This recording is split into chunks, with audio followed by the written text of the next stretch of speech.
Koncertna groznica u zagrebačkom klubu Aquarius čini se ne jenjava. Započeli su je mladi Zadrani iz Postolar Tripera.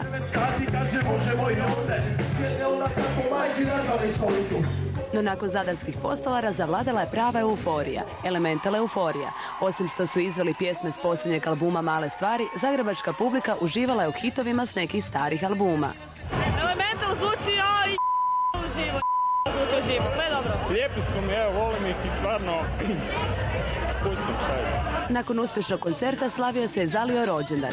Naime, reperica Remi prešla je famoznu 25.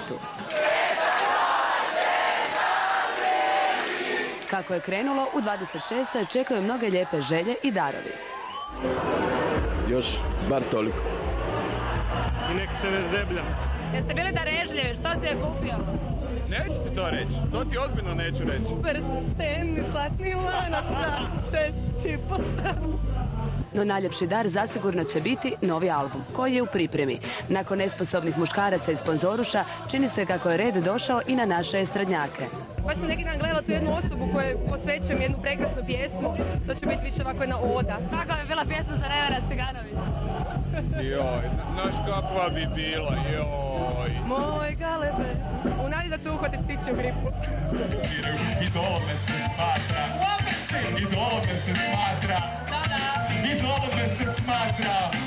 Severino, a ne znam, ona mi je fakat lijepa, njoj ne znam kaj bi pjevala, samo bi ugledala. Sve me zakup, meni je Severina super, ono iskreno rečeno, mislim. Hajde priznaj, b***o.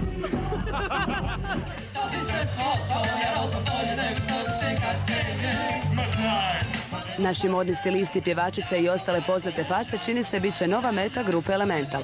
U kakvom će ih izdanju prikazati, koga će se opjevati u svojim pjesmama, morat ćete pričekati sve do iduće godine, sa kada je najavljen novi album.